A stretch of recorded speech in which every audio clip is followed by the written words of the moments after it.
morning, everybody. I see out there, hey, everybody's there for once. Post has their lights turned on.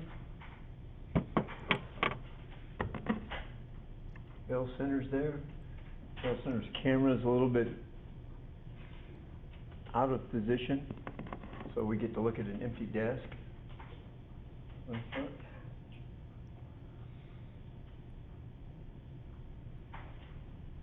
See if I can get this thing to function. No, someone played with it again.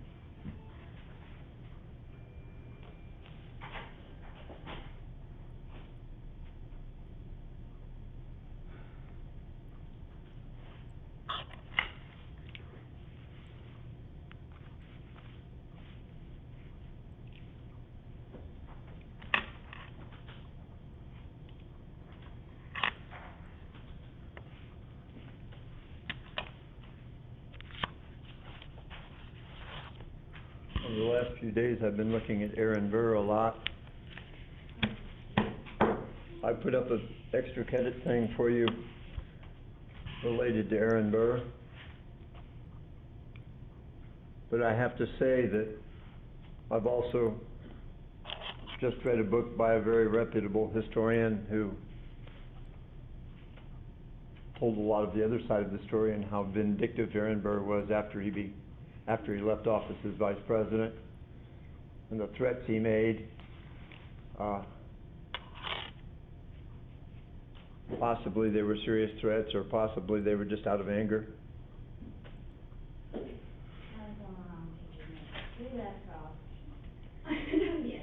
Yeah. Like Madison versus Mayberry, we just talked about. No, we finished that. And then we were talking about, I don't have my contact in today. What have you got in your notes? I got, Marbury sued, Oh, yeah, the Marbury versus. How they, Professor Hunt, Hill Center can't see you.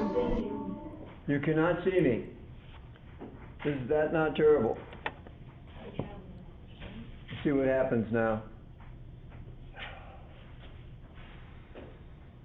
Oh. There he is. There you go, thank you. I'm really here. I'm not a figment of your imagination. I'm not a nightmare. Okay. Somebody in Miss Sharon's class. Are you guys awake? What's the last thing you have in your notes? traveling west. Did we talk about Lewis and Clark? Yeah, we talked about Lewis and Clark. Yeah. So we're way past Marbury versus Madison. We talked about Sacagawea, I think, probably. Yes, and how Sacagawea was a good translator, and like when she like went and found her bride, she did like that dance thing. Yeah. Okay. So we kind of left off somewhere in the vicinity of Lewis and Clark explorations, and the fact that this is why it's really hard to understand sometimes when you're looking back that far. The contradictions in Thomas Jefferson. One of them was that he was an anti-federalist and he didn't believe that you should go beyond the literal interpretation of the Constitution. On the other hand, he wanted to buy the Louisiana Territory, which would seem to be outside of his powers. And of course, the biggest contradiction, I think, was that he was against slavery, and yet he owned slaves. So when you're reading about all of these people, you have to put yourself into context, into the context of the time, understand the times, and try and interpret the real significance of what they said and what they did. That's why I put that little extra credit thing in there. It's not a trick question or anything like that, but it shows you how easy it is to interpret somebody one way, and then suddenly realize maybe that interpretation was totally wrong. That's kind of the adventure of history.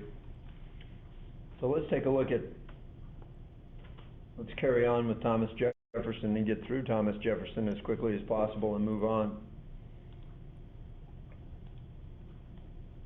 soon as I can find the, hello PowerPoint.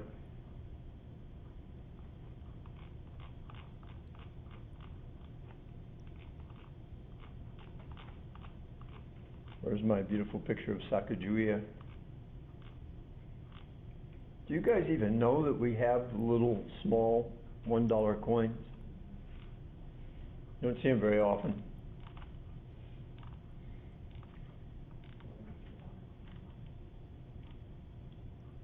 The what dollar coin? $2 coin. I've never seen a $2 coin, sorry. I've seen a $2 bill. $2 coin. Okay, there's our map of. I've got to see it before they're allowed to see it. I'm trying to get it to come up on my screen. Here you go. Oh, come on, machine. Cooperate. There it is. Da-da-da-da. Kind of blurry. You can follow along in that Republican Republic set of PowerPoints. That's the Lewis and Clark expedition. That's a route. Remember, 1804 through 1806, and they were probably preparing to do this before we made the Louisiana Purchase. So that makes you wonder about Jefferson and what he was really planning to do all along.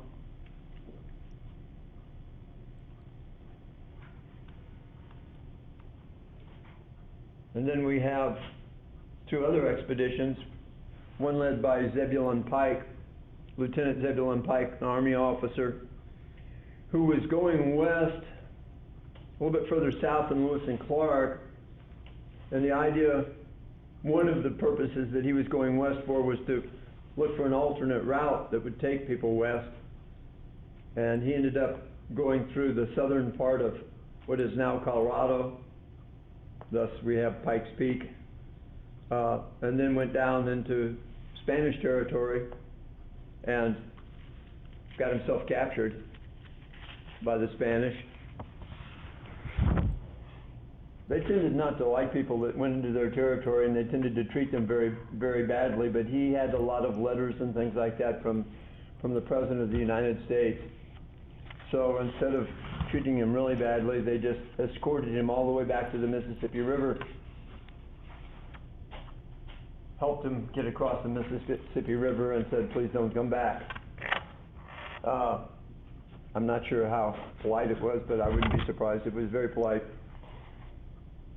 So a lot of people look at Pike's expedition as being a failure compared to Lewis and Clark's expedition, except that while he was being taken back to the Mississippi River, he had the opportunity to observe where all the Spanish outposts were, from what is modern-day Mexico all the way back to the Mississippi.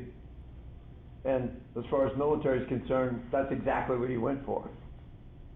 So, by luck or by fate, he accomplished his mission. And Jefferson sent even one more group out, trying to find the headwaters of the Red River. They got the notion that the Red River might take you all the way to where Santa Fe is, which we would laugh at now, but they had no notion of where it came from. And apparently the expedition didn't get where they were planning to go. But all three of those expeditions shows you the interest of Thomas Jefferson in expanding to the west. There's no question about that. One last domestic thing. I can't remember if I introduced this or not, and that had to do with the Yazoo land fraud. Yazoo is the western area of land that was claimed by Georgia. And as you'll recall, back when we wrote the Articles of Confederation, all the states had to give up their western land claims. Maryland said, we won't sign on unless you all give up your western land claims. And Georgia didn't. And then suddenly in 1802, for one reason or another, they did. Jefferson's already president. We already have a constitution. We're talking about things that should have happened back under the Articles of Confederation. People were living on this land.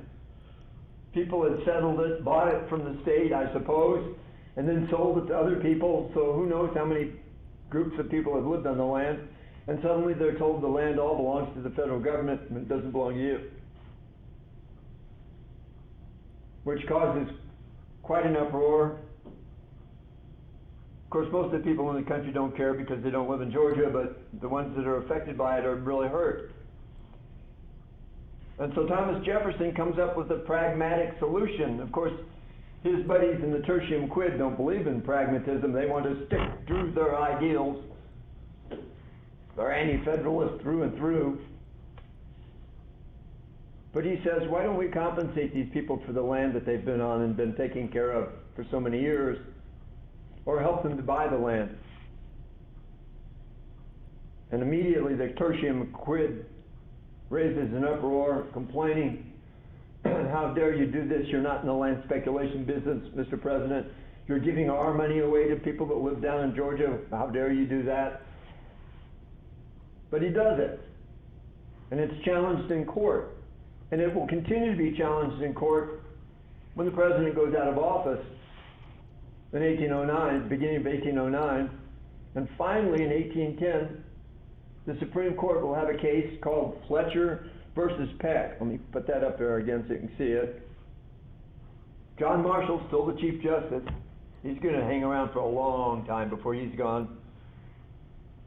And Fletcher versus Peck, Marshall's court upholds Jefferson's settlement. Let's say it was within the power of the President and the Congress to do this. And by so doing, they're saying that a law that Georgia passed about all of this is unconstitutional. And they declare it null and void, which is the first time the Supreme Court's ever overturned a state law. They've overturned federal laws already, but not a state law. So Fletcher versus Peck sets that precedent that the Supreme Court may nullify unconstitutional state laws. That is, they're contrary to the Constitution of the United States. So, once again, Jefferson, who is supposedly an anti-federalist or a Democratic Republican against that sort of action, shows that he's willing to take what he thinks is a practical solution. That's called pragmatism. The anti-federalists don't like that. Most presidents have to be that way. Then we get to the sad story of Aaron Burr, and of course I put that little reading up there for you. I'll tell you some background on Aaron Burr. He was a grandson of Jonathan Edwards, one of the hellfire and damnation preachers from way back in the Great Awakening. He was well educated, pretty popular in New York. He was a New Yorker. But in the very late 1790s and the beginning of the 1800s, he was locked in kind of a duel with other New Yorkers that were also supporters of Jefferson about who was going to get what office. And somewhere along the line, in the late 1790s, the other faction, which was headed by New York Governor Clinton, hire a man to start smearing Aaron Burr. And everyone looked at him, Mr. Hunt, you mean they had fake news back then? Of course they did. You think our generation invented fake news? And they really smeared him. Now, Aaron Burr had character flaws, like a lot of people do. He's a human being. He liked the ladies. He didn't even mind if they were married or not. In his defense, he tended to like ladies that were maybe his age or even a little bit older than him. The smear campaign, though, started painting him as a despoiler of young girls, an evil monster. They could get really bad back then. They were pretty nasty. And when that didn't seem to impress people all that much, then they started saying, perhaps he was also a despoiler of young boys. Aha! And of course, we didn't have the liberal thinking that we have nowadays about things of that nature. So, if anyone really believed that, that would have been a death knell to his political ambitions. But this fighting went on and on. So he was always under pressure, and he was always very sensitive about issues of personal honor. and that sort of thing. He also was not a friend of Alexander Hamilton. Of course, they were in opposing factions, Hamilton being a Federalist, Burr being what we'd start calling at this time a Democratic Republican. Hamilton, though, wasn't, generally speaking, directly involved with any conflict with Burr, except for one thing. Burr got elected to the Senate in the late 1790s, and in order to get elected to the Senate, he had to defeat Hamilton's father-in-law. So Hamilton's father-in-law was knocked out of office by Aaron Burr. That might have been the beginnings of a little bit of antipathy. We don't have time to talk about all the ins and outs. We talked about the election of 1801 and how Burr became vice president. Early in 1804 will be the next election year, early in 1804, about February, the Democratic Republicans, both the ones from the South and the ones from the New York area, got together and had a caucus. Nowadays we usually have primaries, but back then it was just the big cheeses in the party would get together and they would just sort out who their nominee would be. And of course they chose the sitting president, Thomas Jefferson, and then they got to thinking about who they wanted for vice president. For different reasons, different people didn't like Aaron Burr. Some people didn't like him because of all the smear campaign that was going on and saying that this wasn't good for someone who was presiding over the Senate of the United States.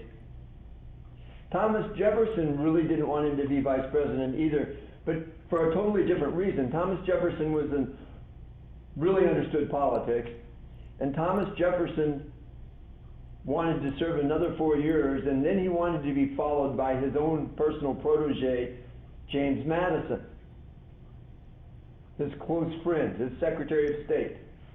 And Thomas Jefferson was a little bit afraid if Aaron Burr carries on as vice president, that gives him a jumping off point to become president. And while he wanted somebody from up in the New York area to be vice president, he didn't want it to be Aaron Burr because Aaron Burr would have ambitions to become president. And so the caucus decided not to choose Aaron Burr for vice president this time. They decided they'd pick the guy in the other Democratic Republic faction in New York, Governor Clinton. Why did they like Governor Clinton? Well, one reason they liked Governor Clinton was because he was old and it was obvious that he wouldn't have any ambition to become president. And they thought they could manage him. Aaron Burr was a little bit difficult to manage.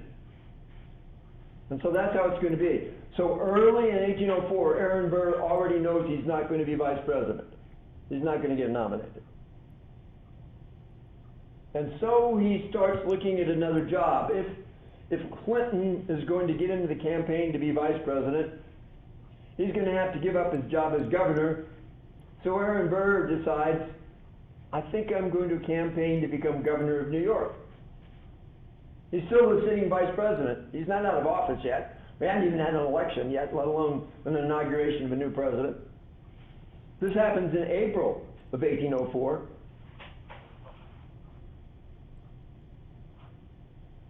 He really gets whooped in this election. He is humiliated in this election. And after the election and after this humiliation, he starts hearing rumors that Federalist Alexander Hamilton stuck his nose in this. Alexander Hamilton's a New Yorker too, and had started a whisper campaign against Aaron Burr. And I think what Hamilton or Hamilton's friends did was they picked up on all that smear stuff that Aaron Burr's own party was using, and they borrowed it. And basically, Hamilton told someone who told someone else who told someone else that he didn't think Burr was suited to be vice president, that he didn't think he was reliable, that perhaps he was a dangerous person to have that position. And word, of course, after the gubernatorial election comes to Aaron Burr, and Aaron Burr sends Hamilton a note saying, can you explain all of this? And instead of trying to smooth things over, Hamilton just sends back a snippy note and says, you're talking about something someone else said. Don't ask me to explain what someone else said. You know, I went through this person to that person to that person. He didn't deny making the original statement. He just said, don't ask me about what these other people are saying. The letters went back and forth. Hamilton wouldn't give ground. Burr kept asking for clarification. Became more and more acrimonious, and eventually it's going to end in a duel. The duel is very interesting, in as much as it was against the law in New York. It was against the law in New Jersey. But the penalties in New York were much higher than the penalties in New Jersey, and they decided to have it on a little island that belonged to New Jersey. Maybe nobody will notice. So there are seconds, you know, when one person challenges another person to duel, there's all sorts of rules. Each one of them has representatives. They don't deal with each other directly. So they show up on the given day in July of 1804. There's some question about whose pistols they use and that sort of thing. There's also another issue about there were settings on the pistols to make them either a hair trigger, easy to pull, easy to fire, or not so easy to fire. All sorts of variables. And we don't know anything about it. And the reason we don't know about it, I think we've identified the pistols that were used, but the reason we don't know about it is because since it was illegal, when they got to the point where they actually had the pistols in their hands, all of their seconds turned their backs on them. That's funny. Why weren't they watching? They weren't watching so that if they went to court about this, they could deny that they saw the duel. And when it's over with and the smoke cleared, nobody can tell you to this day, although Burr did give his account of it, but there were no witnesses even to say who shot first.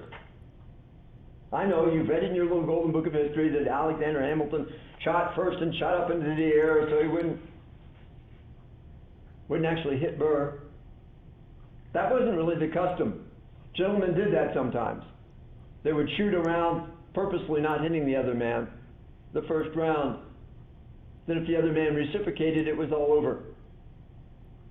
But the thing was that they, generally speaking, shot into the ground, not up into the air. And Hamilton's round went into the air. In fact, later on it was traced. I'm not sure. I think it hit a tree or something. Burr shot Hamilton, and Hamilton died the next day. But I mean, the ridiculousness of it even went a little bit further, because as soon as the guns went off, and each man only fired one shot, Burr's seconds ran up to him and put an umbrella over him. Not to keep the rain from him, to hide his face. Because the doctor was going to have to come in and deal with Hamilton, and they didn't want the doctor to see his face, because then the doctor could deny knowing who the man was that shot Hamilton. Go figure.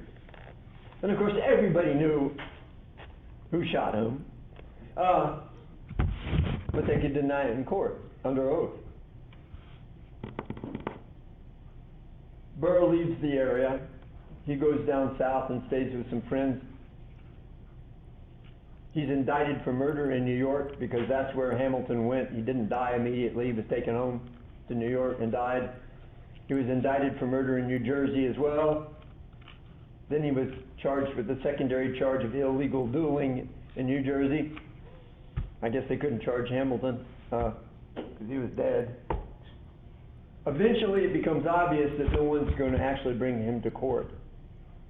And that's where this speech that I gave you comes in, because he comes back, he sits as the president of the Senate, and he's the man that runs the impeachment trial of Justice Samuel Chase. And he did it well. Jefferson, by the way, apparently wasn't horrified by the deal, because when Burr returned to town, Jefferson invited him over for dinner. I think he was trying to get him to make sure that Chase got convicted. But as things worked out, Chase was guilty of being a bully, guilty of bad behavior, but he wasn't guilty of a sufficient breach to actually be removed from office. So he was acquitted.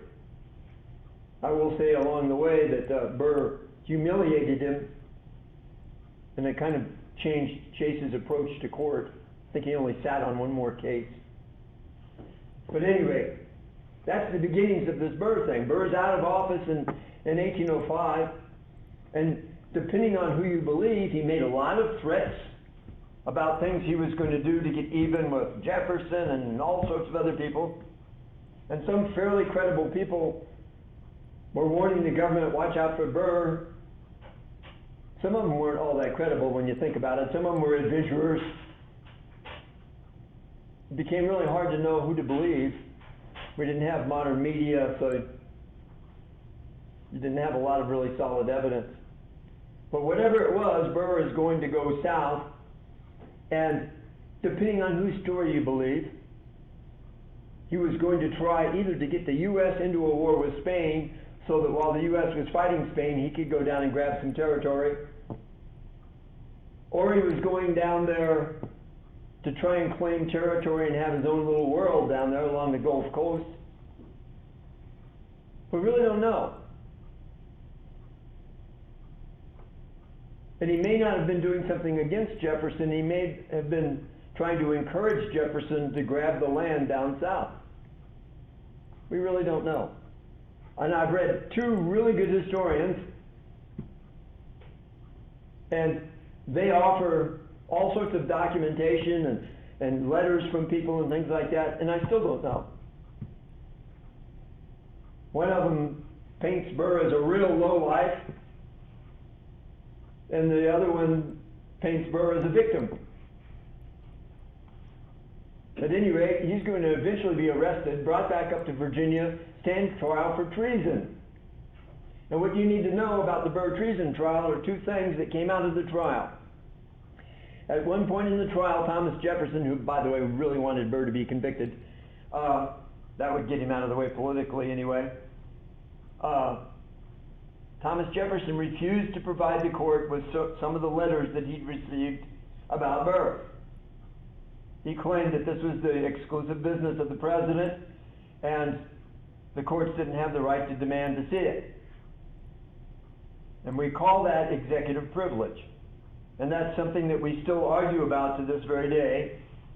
And generally speaking, we honor executive privilege, which means that neither the Congress nor the courts can subpoena the president or a member of his cabinet without his permission and force them to testify. I think we've come to a general point where we accept that most of the time executive privilege is valid unless the president himself is being accused of a crime. And then he can't hold back that evidence. But it's not a clear-cut thing. That's one of the precedents out of the Burr treason trial, executive privilege. The other precedent has to do with something that John Marshall, the presiding judge, did. He took it right out of the Constitution, but he insisted during the trial on a very narrow interpretation of what constituted treason. Now, the Constitution was fairly clear about that, but people tend to ignore things that are not convenient. But he insisted on this. Treason, to constitute treason, there had to be a specific action that you took. And there had to be witnesses, at least two, to your treason. And Burr was acquitted. He wasn't convicted. Spent the rest of his life, still kind of an interesting life, but he faded away from any kind of political prominence. But that narrow interpretation of treason is very important. you're probably not old enough to understand this, and I don't mean you can't grapple with it intellectually. I mean, you don't have enough experience. But around the world, dictators and people that don't like people that oppose them in office and all that, the one big thing that they do over and over again is accuse their opponent of treason. Then they lock the guy up so he can't cause them any trouble. If you don't believe that, well, look at Russia. Vladimir Putin locks up his opponents, yeah, even locks up newspaper writers and people like that and accuses them of treason. We didn't want that in our country. We didn't want treason to be an issue of politics. If treason was going to be treason, it was going to be a specific action, and that's it. So that's the second precedent, and it's probably a very, very important one, even though since the issue has not arisen, we probably don't pay much attention to it. And yes, people have been convicted of treason in this country. Probably the most famous treason case in recent years was the conviction of a fellow by the name of Jonathan Pollard, who sold secret and very sensitive documents to the Israelis, who are supposed to be our friends, but anyway, he sold it to them. And that leads, by the way, to Mr. Hunt's law. Listen to this law. I'm borrowing from some other people's words, but I'm also adding some words. Any rational state, that means any rational country, can be expected always to act in its own self-interest, or what it perceives to be its own self-interest. So even if they're your allies and your friends, their job is to worry about the good of their country first. Thus, the Pollards and selling stuff to the Israelis issue. Seems to me that maybe they're letting him out or something now. The Israelis have been trying to get us to release him for the last, 20 years. Every time a Prime Minister of Israel comes over, he tries to raise the issue. People of my persuasion wanted him to stay in jail until the flesh fell off his bones and he disappeared, because by selling that information, he got people killed. Okay, so much for Aaron Burr. Oh, look at those interesting words. What the heck is that, Mr. Hunt? Uh-oh, Mr. Hunt's going back into European history again. We're supposed to be studying about America. What's this? These are two European places. Trafalgar is a little point, a promontory, not exactly a peninsula, that sticks out of the southern coast of Spain. Austerlitz is a place up in where the Czech Republic is, in the middle of Europe. All the problems that Washington and Adams had with the war between the French and the British and their relative friends is still going on. We had Jay's Treaty. It's about to expire. That could be a problem. Besides that, the British are cheating on it anyway. They're taking our sailors off our ships because they need English-speaking sailors to man their Royal Navy. Down in the Mediterranean, there was a large French fleet combined with a somewhat smaller fleet that belonged to Spain, because by this time Napoleon has dominated Spain. His brother Joseph is, quote, the King of Spain. And the British Navy is worried about what they're up to, and they're trying to catch up with them. And they dodge all over the Mediterranean, pass each other, no such thing as radar or anything like that. And the French combined fleet, Franco-Spanish fleet, goes all the way across the Atlantic to the Caribbean. When the British fleet finds out about it, and they go chasing after them. Now, while this is going on, Napoleon Bonaparte has plans. temporarily he had been at peace with England for 1 year, 1802 to 1803. Then they went back to war again. But his plan is to invade England. So he's telling his naval admirals, I want all of the French Navy over near Brest, where we can go into the English Channel and support an invasion of England. But this big fleet is worried about the English fleet, and they've been dodging them all across the Atlantic Ocean back and forth. And they end up coming back to a place called Cadiz in southern Spain, and they're kind of inside this big harbor area of Cadiz.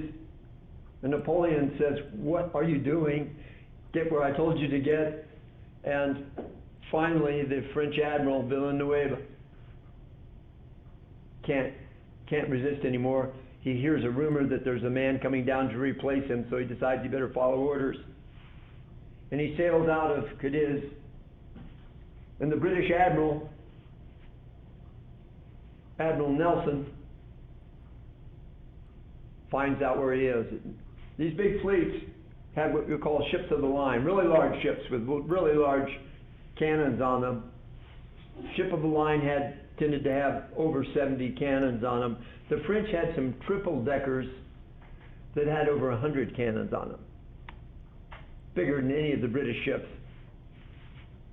The French fleet had about 35 large ships and then smaller ships that were scout ships and things like that, frigates. The British fleet had 26, 27 ships, sometimes fewer because sometimes they had to go get supplies. These guys were at sea for so long, what they would do is send some ships back to shore to bring food, fresh food. So out comes Admiral Villeneuve with his combined force in a big long line. And I don't know if I can do this and you guys can see this or not. Probably not. Let me see.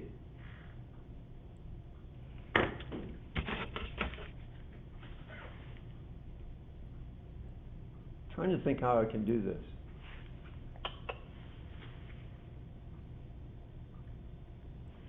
Okay, picture a big long line of ships, 35 ships long. Now normally,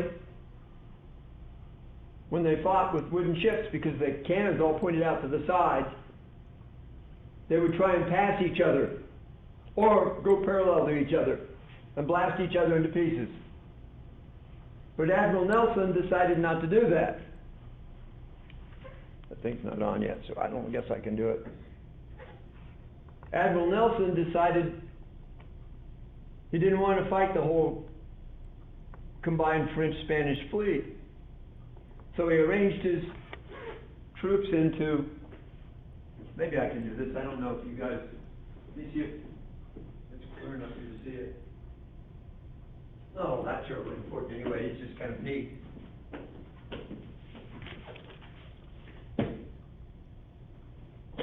But you didn't know I could do this.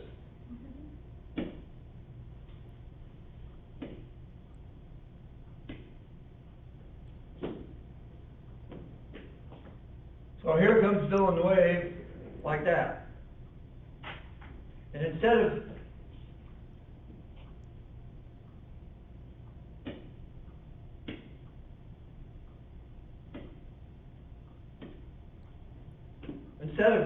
going like that and passing him in the other direction, Admiral Nelson comes up with a novel new way of attacking. Oh, I lost Villeneuve. Admiral Nelson attacks Villeneuve. Hang on, guys. I want you to see this beautiful picture. See if you can see it. Can you see my screen? Hang on. Not that one.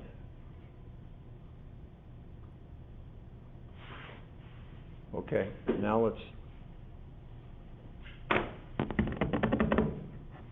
get back to that.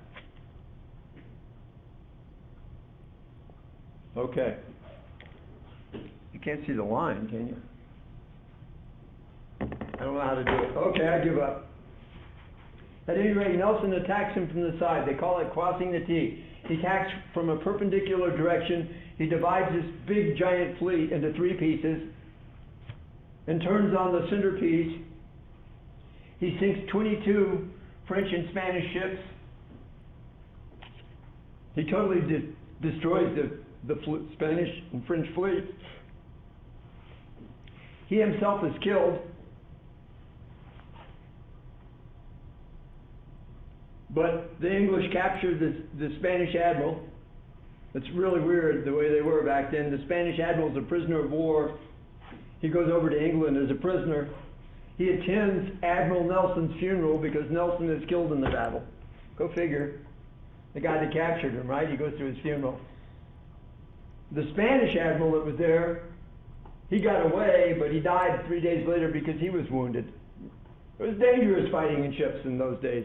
Nelson was what you might call a man's man. He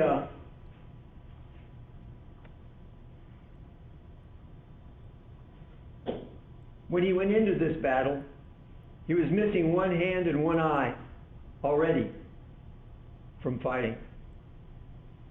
And he was mortally wounded with, he was shot by a sniper shooting from the rigging of a French ship. But anyway, that's a giant victory at the Battle of Trafalgar in October of 1805. The French, on the other hand, are busy trying to chase the Russian army and the Austrian army. They actually beat the Austrian army, but then the Austrian army gets away and joins the Russians. The Russians are led by Tsar Alexander, Tsar of all the Russians. And they have a massive battle at a place called Austerlitz in December of 1805. And Napoleon defeats a much larger force and establishes himself, if anyone had any questions about it, as the greatest military force in Europe. He's going to get a little bit too big for his britches a couple of years down the line, but that's not our problem. The whole point of knowing about Trafalgar and Austerlitz is this war is not dying down, it's getting more and more intense. Now you've got Britain that rules the seas, Napoleon that rules the land, and they're all messing with our ships. Jay's Treaty expires in 1806. In 1 year alone, the British take over 1,000 of our ships. Not 300, but over 1,000. We try and arrange some treaty with the British or some kind of an agreement so that they don't do this anymore. But we don't have much success.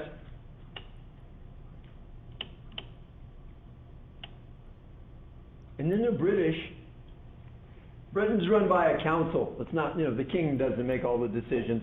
Britain's run by the Privy Council. And the Privy Council issues orders. They call them orders in council if they come from the Privy Council. In 1806 and 1807, and basically they say, we hereby declare France to be under embargo, and anyone who tries to do business with them will suffer the consequences. Almost exactly the same time, Napoleon Bonaparte, who goes in and takes Berlin, and then goes down the Italian peninsula and captures Milan, issues 2 decrees called the Berlin and Milan decrees in 1607 and 1606 and 1607, declaring the same thing but towards the British. We declare an embargo on England, and anyone that tries to do business with them will suffer the consequences. And here's poor old U.S. getting knocked back and forth like a ping pong ball. More like a pickleball, I guess. Anyway, Congress again is talking about going to war with somebody, but it's kind of like a blind man striking out at a target they don't know about. And then we have an incident. And I'm going to switch sets of slides. Hopefully I've got another set somewhere here. There it is. It's called the War of 1812, and you've got it.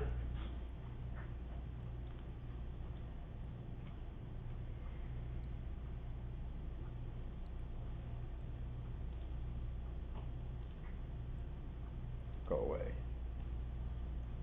Talking about all of our embarrassments overseas, and one in particular, I may have a picture of it there. The affair of the Leopard in the Chesapeake happens in June of 1807. The Chesapeake's a frigate, 36 or 38 guns. The Leopard is a fifth-rate ship of the line. It's got over 50 guns. It's a bigger ship, thicker timber. And he's prepared for war because he's at war with France. We're not prepared for war because we're not at war with anybody. The captain of the Leopard buys supplies in Norfolk, Virginia. I think it's Norfolk, it may have been Portsmouth. While he's in port, he hears a rumor that some British Royal Navy deserters have joined the U.S. Navy and they're serving on the Chesapeake. So when he gets back in his ship, he sails over to the Chesapeake and says, "Stand by, I'm going to board your ship to check your crew." And of course, these are ships of war. This isn't a cargo ship or anything like that. These are ships of war. The American captain can't let him board his ship. The American captain would be shot for treason. So the American captain says, "No, you can't board my ship." And so the Leopard fires a broadside right into the American ship, knocks down some of their masts, kills some people. And the American ship's just not ready to go to war or to fight back, so the captain has to surrender. And the British board the American ship, and they take off 4 or 5 people, take them back over to the Leopard, put a rope around one guy's neck and raise him up on the yardarm. The Americans are all standing there on the deck, the ones that aren't dead, are standing there on the deck watching this guy wiggle until he dies. The American people are outraged. The Congress of the United States demands to go to war with England.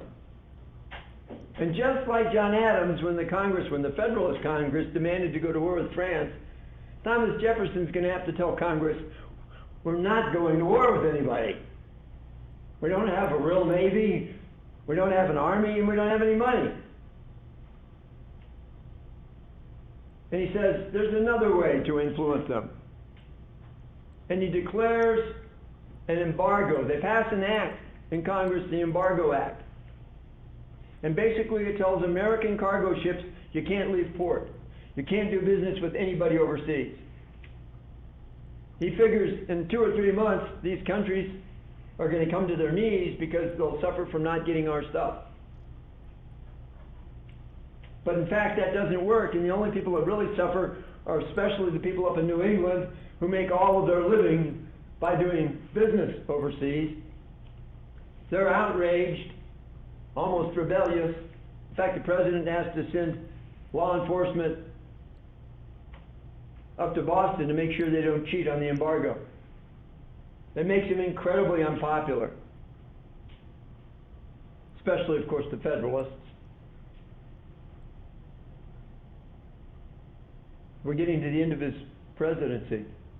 Somewhere around this time, we pass a law outlawing international slave trade and other things. But in 1808, we're going to have an election which will see James Madison elected to replace Thomas Jefferson. Jefferson served 2 terms. There's no law about it at that particular time, but Jefferson followed the precedent set by George Washington, which was 2 terms are enough. So Madison's going to come into office early in 1809, and he's going to face all the problems with France and England left over from Jefferson. So it couldn't have been a very happy time. And that's where we'll pick up next time with the beginning of the Madison presidency. Have an absolutely wonderful weekend. For those of you who are involved in things like this, win football games, enjoy yourself, and I'll see you next week. Might even think about doing your homework. Oh, Mr. Hunt, not homework. Take care.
Your conference is scheduled to end in 2 minutes.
Your conference is now over. Goodbye.